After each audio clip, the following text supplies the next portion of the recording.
আসসালামু আলাইকুম। আজকে আমি সামান্য পরিমাণে গুঁড়ার দুধ আর ময়দা দিয়ে নরম তুলতুলে মালাই চপ মিষ্টি বানিয়ে দেখাবো। খুবই সহজভাবে উপস্থাপন করব। তাহলে চলুন দেখে নিন। প্রথমে একটা বোলের মধ্যে নিয়ে নিচ্ছি গুঁড়া দুধ হাফ কাপ। এখানে ফুল ক্রিম গুঁড়া দুধ নিয়েছি আর দিয়ে দিচ্ছি ময়দা। এখানে 2 চামচ সমান করে ময়দা নিয়ে নিচ্ছি। ময়দার পরিবর্তে আটাও নেওয়া যাবে, তবে বেশি দেওয়া যাবে না। আর বেকিং পাউডার 1/4 চামচ, এর চেয়ে বেশি দেওয়া যাবে না। আর দিয়ে দিচ্ছি ঘি 1 চামচ। এখন ভালো করে মিশিয়ে নিচ্ছে।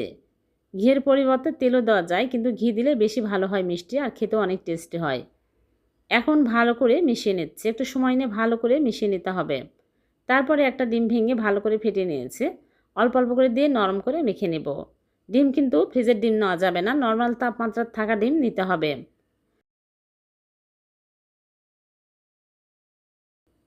এরকম নরম করে মেখে নিয়েছে আর ডিমের অর্ধেক বেঁচে গেছে।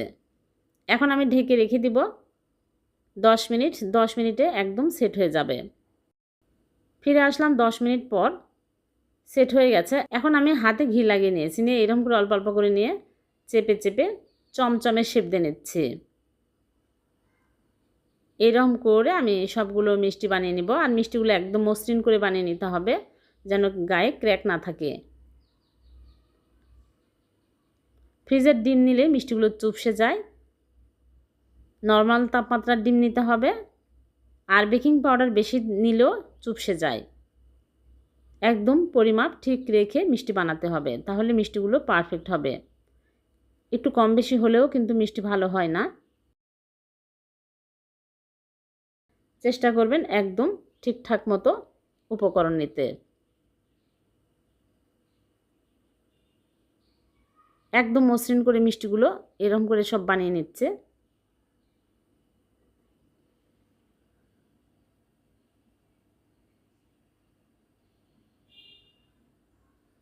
সবগুলো মিষ্টি বানানো হয়ে গেছে। এখন এগুলো আমি মালাইয়ের মধ্যে দিব।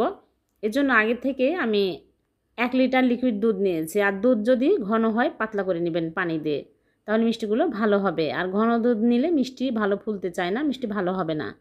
2টা এলাচ দিয়ে দিলাম। এখন বলক তুলে নিব। আর এখানে চিনি দিতে হবে পরিমাণ মতো, যে যেরকম মিষ্টি পছন্দ করেন। চিনি দিয়ে ভালো করে বলক চলে আসলে মিষ্টিগুলো দিতে হবে। বলক ওঠার আগে কিন্তু মিষ্টি দেওয়া যাবে না। ভালোভাবে বলক চলে আসছে। এখন আমি মিষ্টিগুলো দিয়ে দিচ্ছি।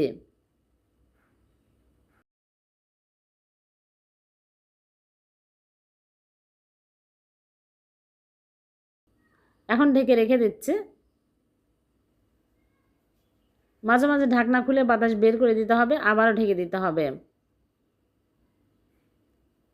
এরকম করে 10 মিনিট মিষ্টিগুলো হাই হিটে জাল করে নিব। আর 5 মিনিট পর ঢাকনা খুলে মিষ্টিগুলো আলতো করে নেড়ে দেব।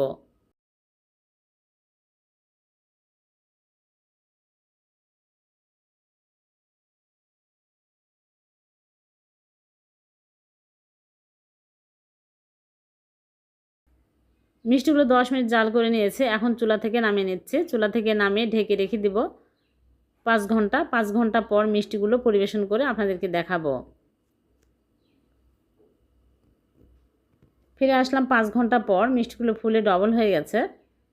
দেখলেন তো কত সহজে হয়ে গেল ময়দা আর গুঁড়া দুধ দিয়ে নরম তুলতুলে মিষ্টি। এই মিষ্টিগুলো খুবই টেস্টি খেতে। আর এভাবে মিষ্টি বানালে মিষ্টি ভেঙেও যাবে না, ফেটেও যাবে না, একদম পারফেক্ট হবে। সবগুলো মিষ্টি তুলে আমি উপর দিয়ে মাওয়া ছিটিয়ে দিয়েছি, তাহলে খেতে আরও বেশি টেস্টি হবে। একটা মিষ্টি কেটে দেখাচ্ছে কতটা লোভনীয় হয়েছে দেখতে। এভাবে আপনারা বাড়িতে বানিয়ে দেখবেন, একদম নরম তুলতুলে হবে। ভিডিওটি যদি ভালো লেগে থাকে লাইক কমেন্ট শেয়ার করে দেবেন। সিমাই দিয়ে নতুন স্বাদের নতুন রকমের মিষ্টি বানিয়ে দেখাবো। এই মিষ্টি আগে কখনো খাওয়া হয়নি। এই মিষ্টি আপনারা দেখার সাথে সাথে বানিয়ে নিতে চাইবেন, এতটাই মজার হয়। আর খুবই কম সময়ে বানানো হয়ে যায়। তাহলে চলুন দেখে নিই। প্রথমে এখানে সেমাই নিয়েছি, লাল লম্বা সেমাই। এই সেমাইগুলো এখন হাত দিয়ে ভেঙে গুঁড়া করে নিচ্ছে। এখানে 100 গ্রাম আছে, আপনারা আপনাদের পরিমাণ মতো সেমাই নেবেন। ভালো করে গুঁড়া করে নিয়েছি। এখন এগুলো আমি ভেজে নিব। এর জন্য চুলে একটা প্যান বসে প্যানটা ভালো করে গরম করে নিয়েছি। এখন দিয়ে দিচ্ছি ঘি 1 চামচ। ঘি যখন গরম হয়ে যাবে তখন এর মধ্যে সেমাইগুলো দিয়ে দিব। এই সময় কিন্তু চুলা লো আঁচে রাখতে হবে। সিমাই দিয়ে আমি ভালো করে হালকা আঁচে নেড়েচেড়ে ভেজে নেব। সিমাই ভালো করে ভেজে নিতে হবে, তাছাড়া কিন্তু কাঁচা গন্ধ থাকবে।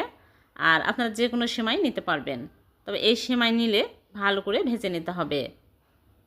যখন দেখবেন মুচমুচে হয়ে গেছে তখনই বুঝতে হবে ভাজা হয়ে গেছে। এই অবস্থায় এখন চুলা থেকে নামিয়ে নিচ্ছি। একটা বাটিতে ঢেলে এক সাইডে রেখে দিচ্ছি। এদিকে আবারও চুলায় প্যান বসিয়ে প্যানটা গরম করে নিয়েছি, দিয়ে দিচ্ছি চিনি। এখানে 1/4 কাপ চিনি দিয়ে দিলাম। চিনি দিয়ে আমি চিনি যখন গলতে শুরু হবে তখন ভালো করে নেড়েচেড়ে নিব। নেড়েচেড়ে এইরকম সুন্দর কালার হলেই সাথে সাথে লিকুইড দুধ দিয়ে দেব। এখানে 1.5 কাপ লিকুইড দুধ দিয়ে দিলাম। দিয়ে ভালো করে নেড়েচেড়ে আমি বলক তুলে নিব। বলক উঠে আসলে সিমাইগুলো দিয়ে দিচ্ছি। সিমাই দিয়ে নেড়েচেড়ে নিব, একদম হালকা আঁচে নেড়েচেড়ে একটু সময় নিয়ে নাড়তে হবে। এটা কিন্তু বেশি শক্ত করা যাবে না। চুলার আঁচ এই সময় লো আঁচে রেখে একটু সময় নিয়ে ভালো করে নাড়তে থাকবেন, তাহলে দেখবেন একদম সিমাই নরম হয়ে যাবে। আর এখানে সুজি দিয়ে দিচ্ছি। 2 টেবিল চামচ সুজি দিয়ে দিলাম। সুজি আগে ভাজা ছিল, ভাজা সুজি দিবেন, তাহলে খেতে ভালো লাগবে। এখন আমি ঢেকে রেখে দিব চুলা অফ করে 5 মিনিট। 5 মিনিট পর ঢাকনা খুলে নেড়েচেড়ে নিব। দেখুন এইরকম হতে হবে, একটা ডোয়ের মতো তৈরি হবে। বেশি নরম হলে কিন্তু হবে না, এরকম ঝরঝরে হতে হবে। কিছুক্ষণ নেড়েচেড়ে নিব। খুবই টেস্টি। এভাবে আপনারা সিমাইয়ের মিষ্টি বানিয়ে দেখবেন, অনেক টেস্টি হয় খেতে। আরও বেশি সুস্বাদু করার জন্য এখানে 2 চামচ গুঁড়া দুধ দিয়ে দিচ্ছে। গুঁড়া দুধ দিলে আরও বেশি টেস্টি হবে, খেতেও ভালো লাগবে। এখন আরও কিছুক্ষণ নেড়েচেড়ে নিব। অনেক সুন্দর কালারও আসছে, খেতেও অনেক মজার। কম সময়ে ঝটপট মিষ্টি তৈরি হয়ে যায়। আপনারা অবশ্যই বাড়িতে ট্রাই করবেন। যখন এরকম একটা ডোয়ের মতো তৈরি হবে তখনই চুলা থেকে নামিয়ে নিচ্ছি, নিয়ে আমি প্লেটে ঢেলে নিচ্ছি। প্লেটে ঢেলে ঠান্ডা করে নিব। ভালো করে ঠান্ডা হয়ে গেছে, এখন একটু মথে নিচ্ছি। তারপরে হাতে ঘি লাগিয়ে নিয়ে এরকম চেপে চেপে লম্বা করে চমচমে শেপ দিয়ে নিচ্ছে।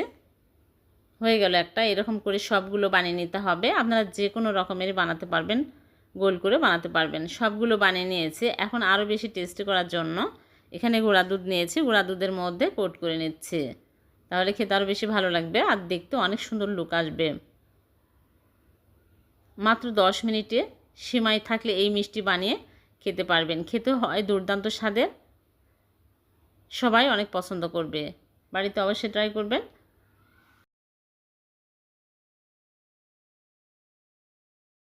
আর ভিডিওটি যদি ভালো লেগে থাকে লাইক কমেন্ট শেয়ার করতে ভুলবেন না, অন্যকে দেখার সুযোগ করে দিবেন।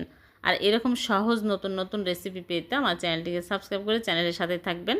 আবারও দেখা হবে নতুন কোনো রেসিপিতে। আল্লাহ হাফেজ।